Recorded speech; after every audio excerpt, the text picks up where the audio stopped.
Obrigado por se juntar à nova igreja. Nós amamos ouvir a respeito do que Deus tem feito através desse ministério. Conte-nos a sua história mandando um e-mail para contato@novaig.com.br. Se você deseja contribuir financeiramente com esse trabalho, para que possamos alcançar mais e mais vidas, faça uma doação em novaig.com.br/doe. E não deixe de conferir a nossa loja online. Lá você encontra produtos da Nova que certamente irão abençoar a sua vida. Visite-nos em novaig.com.br/loja.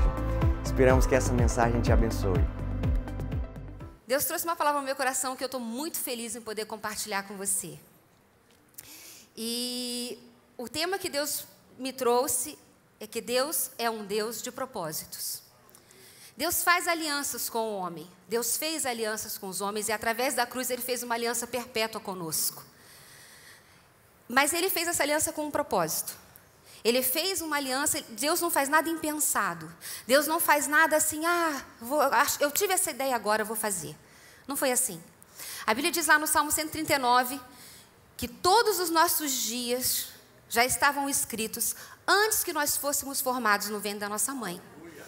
Então, a sua vida foi criada com um propósito. A sua vida foi criada com um projeto. A sua vida foi criada para ser algo cumprido através de você. Porque o propósito de Jesus na cruz, Ele já cumpriu. Mas o propósito na sua vida, Ele está cumprindo. Amém? Você crê nisso? Então, é diante disso que eu quero compartilhar algumas coisas contigo. Eu queria que, se você tem a sua Bíblia aí, você abrisse em Gênesis, capítulo 45, versículo 4. Puxa, eu queria uma musiquinha de fundo. Alguém não me ajuda? Eu gosto tanto quando tem uma musiquinha lá atrás. Então, vamos lá. Gênesis 45.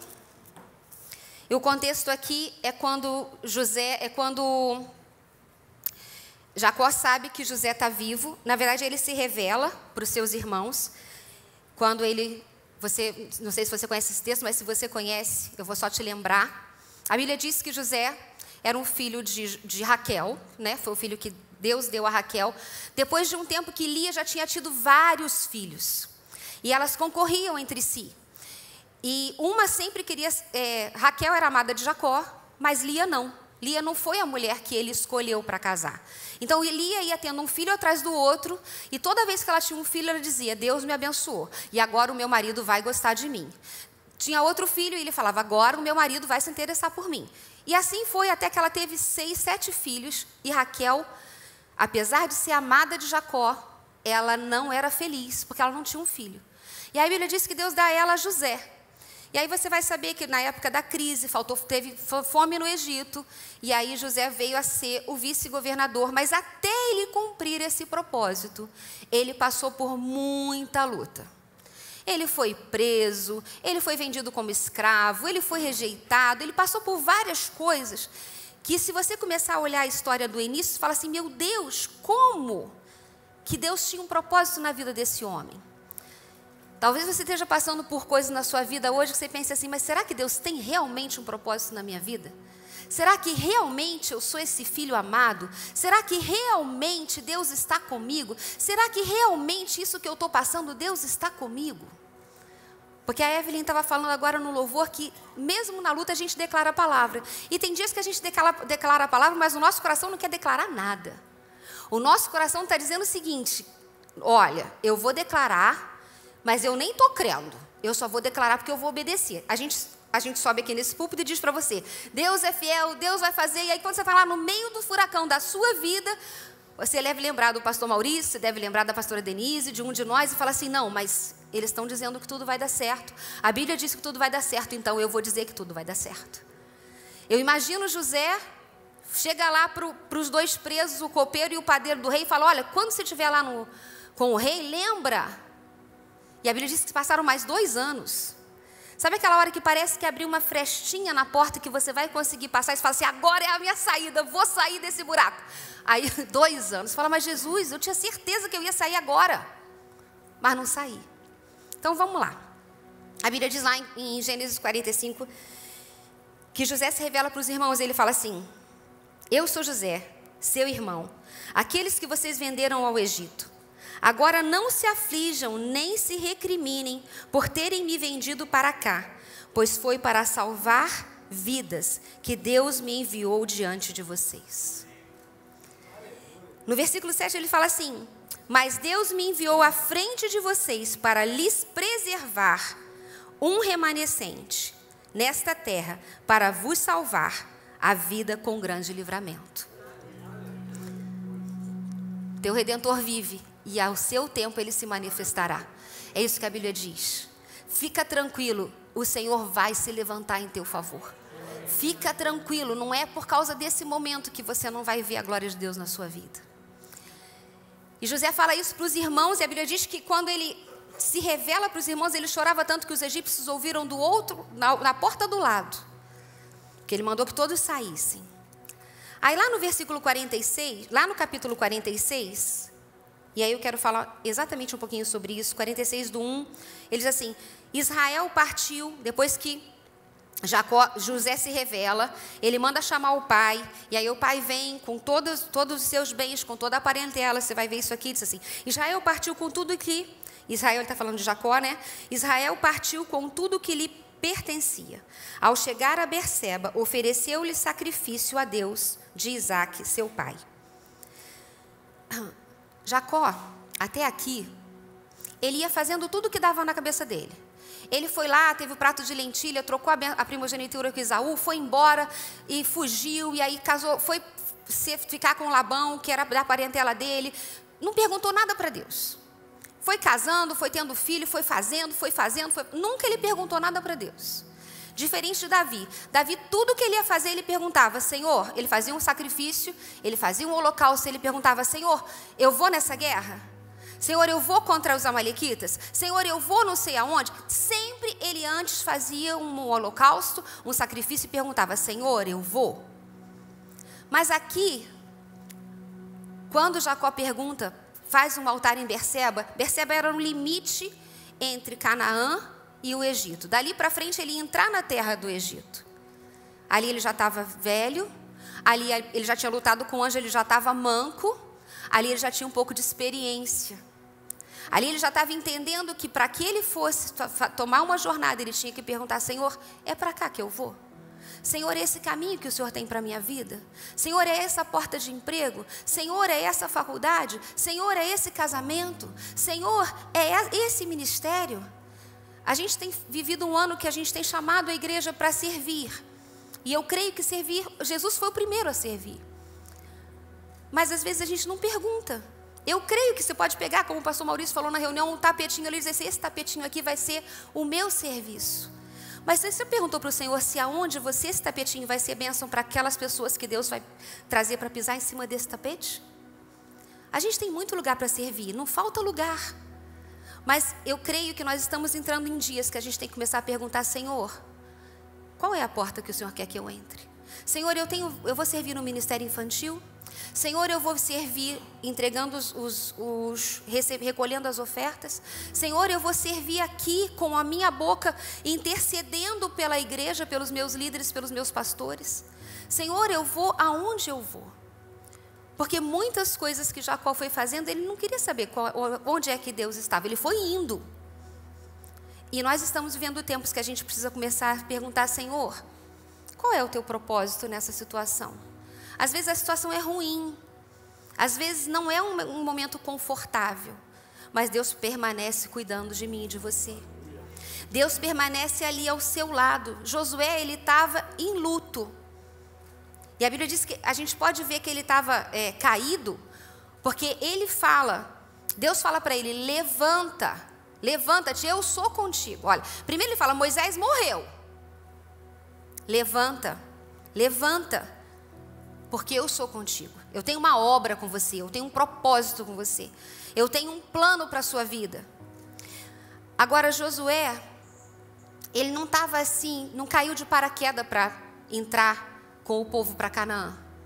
A Bíblia diz, se você for ver isso, que aonde Moisés estava, Josué estava na tenda, na porta da tenda. Ninguém podia, em alguns momentos da Bíblia, a Bíblia diz que só Moisés podia ir. Ele fala: olha, eu vou subir no monte, ninguém vem comigo. E Josué ficava ali. Ele estava na tenda, Moisés estava na tenda. Moisés estava na tenda, Josué estava na tenda. Moisés subiu o monte, ele ficava no pé do monte. Onde ele ia? O que ele estava fazendo? Ele estava se preparando. Deus tem projeto para a sua vida. Deus tem portas grandes para a sua vida. Deus tem ministério para você. Deus tem o seu chamado. Deus tem um casamento. Onde você for, Deus tem bênção para você. A questão é que Josué estava preparado para levar o povo. Josué estava preparado para conduzir o povo para aquela porta que Deus ia abrir. Sabe aquela bênção que você está pedindo, está clamando, e aí quando ela chega você fala: ah, como é que foi? Esse homem converteu? Meu Deus, ele parou de beber. Jesus, ele agora é um doce de pessoa. Vivia, parecia um cavalo batizado. E aí você fala: ué, o que eu faço com esse homem agora? Porque agora quando ele falava para mim assim: igreja de novo. E agora você olha para ele e fala: você vai para a igreja outra vez? Você não se preparou para a conversão dele? Você não preparou para a conversão do seu filho? Aquele câncer foi embora, e aí? Você tem que aprender a viver com saúde. Tem que se preparar para a saúde no meio da tribulação. A gente não se prepara quando está tudo bem. A gente se prepara quando a gente está no fogo cruzado. É a hora que a gente fica em pé sabendo: eu sei que o meu Redentor vive e ao seu tempo ele se levantará. Só que a hora que ele levantar eu tenho que estar pronta. Eu tenho que estar pronta. Eu quero passar para a faculdade tal. Estude. Se apronte. Eu quero ministrar a palavra. Ore. Busque a palavra. Mergulhe mais fundo. Porque a hora que der olha, hoje você vai dar uma aula na Atos. Aí você fala: vou dar de quê? Para onde? Eu me mudei esses dias agora. E Deus falou uma coisa no meu coração que me deu uma chacoalhada. Nós, né, eu e o pastor Café, tem mais ou menos uns 10 anos a gente se mudou e a gente estava muito assim, sem uma definição de Deus. Então eu peguei assim os meus copos de cristal, umas xícaras legais, e eu guardei. E a gente ficou aguardando uma direção de Deus. Aí a gente foi e mudou para um apartamento que era muito pequeno, e eu guardei isso tudo debaixo da minha cama, aquela cama baú. E depois de 7 anos a gente começou a desembalar essas coisas, porque eu falei: Senhor, eu vou usar tudo. Se quebrar tudo, Deus vai me dar tudo de novo. E conforme a gente foi abrindo, quebrou a minha jarra de cristal, quebrou uma meia dúzia de xícaras, quebrou não sei o que lá.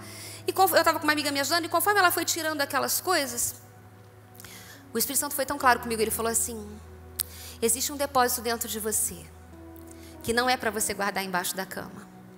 Existe um depósito dentro de você que é para você distribuir, que é para você dar. Porque se você guardar, vai ficar velho.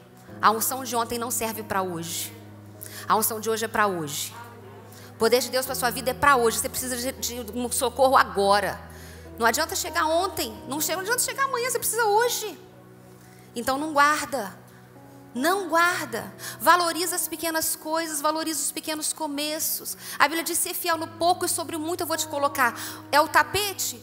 Seja fiel no tapete. Se você não estava aqui na reunião de liderança, não sei se você já ouviu isso, o pastor já falou isso na igreja. Mas Deus tem um propósito para a sua vida. Qual é o propósito? Ah, mas o propósito é deste tamanho. O propósito é ser amável com o meu filho. O propósito é fazer uma comida fresca para ele. Qual é o propósito? Qual é o propósito? Se prepare, porque o muito vai chegar. O muito vai chegar. Mas a Bíblia também diz que nós não podemos desprezar os pequenos começos. Eu sei que é o culto da vitória, eu sei que você veio aqui buscar um milagre, eu sei que Deus vai fazer, mas Deus quer nos preparar para as grandes coisas, mas Ele não vai menosprezar o que é os inícios, os pequenos começos. Ele não vai. E tudo que aconteceu aqui com José foi uma preparação para que ele fosse um libertador do Egito, um libertador, assim como Moisés. Porque a Bíblia diz que teve fome, e quando você vê aqui, a gente vai ler, ele vai dizer que tinha, até aqui, olha, ele vai dizer que já tinham passado 2 anos e meio de fome, mas ainda faltavam 5. Você vê aqui, ele fala assim, olha, Jacó fez lá o sacrifício, e aí eu quero falar ainda um pouquinho mais sobre isso. Graças a Deus o sacrifício de Jesus para nós é perfeito, amém? Tudo que Jesus conquistou na cruz, ele é completo. O sacrifício de Jesus não ficou devendo nada, nem para o inferno, nem para o céu, nem para mim e para você. Mas quando eu vejo essa palavra sacrifício, eu vejo uma palavra que se diz que eu entendo como preparação. Preparação em quê?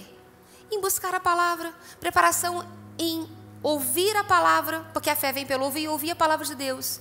É você botar um louvor lá na sua casa. É você se acostumar com a presença de Deus lá no seu quarto.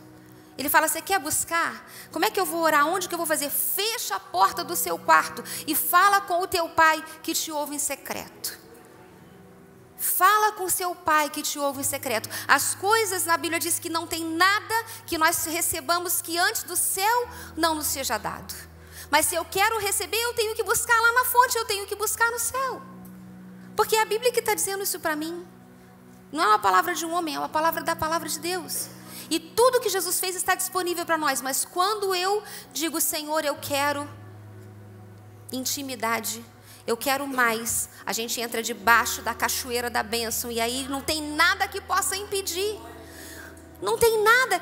Mas, sabe, quando tem uma cachoeira, e isso não está escrito no meu roteiro, ela respinga uma água, não é verdade? Tem gente que fica só recebendo o respingo da cachoeira. Quando você tem livre acesso ao trono da graça, onde você pode entrar debaixo da cachoeira e receber tudo. Porque ele tem tudo, ele não tem uma gotinha pingando, só aquele caninho que vem uma gotinha. Não, o que ele quer para nós é uma vida abundante. É uma vida cheia. Agora, a Bíblia diz que céus e terras vão passar, mas a palavra do Senhor, ela não vai passar. Você pode ter uma vida sem nenhum problema, mas o que faz a diferença é ser cheio do Espírito. O que faz a diferença é mergulhar nas águas do Espírito. É mergulhar mais fundo. Porque é nesse mergulho que você vai estar preparada quando o milagre chegar. É quando você vai estar preparado quando o milagre chegar. A Bíblia diz lá em Romanos 8, 26. E é um versículo, quando você está numa luta, é difícil de entender. Mas ele fala assim, que todas as coisas...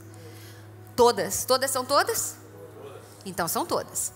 Cooperam conjuntamente para o bem daqueles que amam a Deus. Se elas cooperam, o tempo está difícil, mas de alguma forma ela vai cooperar.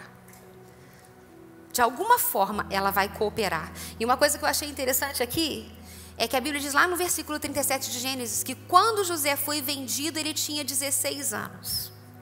Você fala, o que isso tem a ver? 16 anos. 16 anos era um tempo muito bom para ser vendido como escravo. Porque ele era jovem, ele era forte, ele era de uma linhagem boa, porque Jacó era rico. Ele era um escravo que ia ser vendido por um preço muito alto. Se ele fosse mais velho, ou se ele fosse mais novo, o valor dele no mercado ia ser pequeno. E ele nunca seria comprado por Potifar. Porque ele não era um escravo barato. Tem coisas que acontecem na nossa vida que a gente não entende por quê. A gente não sabe que peso de glória isso vai acontecer no futuro, mas de alguma forma está acontecendo. De alguma forma Deus está trabalhando. A conversão dessa pessoa que você está esperando, ela vai chegar na hora exata. Ela vai chegar no momento que tiver que acontecer. Porque um projeto Deus tem. Um projeto Deus tem. E eu estou caminhando para o final. Uma pessoa que estava preparada, que sempre vem à minha mente, depois você pode consultar, está lá em 2 Samuel 25, 18, que foi Abigail. Depois você lê na sua casa, é muito legal esse texto. Mas a Bíblia diz que Davi manda buscar mantimento com Nabal, e a Bíblia diz que Nabal era um homem ruim, mau. E ele diz que não conhece Davi, que Davi se vire lá com os soldados dele. E Davi, indignado, manda 400 soldados para dizimar o povo de Nabal. E a Bíblia diz lá no versículo 18 que Abigail, alguém foi lá para Abigail e disse, olha só, Davi está vindo aí, vai matar todo mundo, porque Nabal não mandou mantimento para os homens de Davi.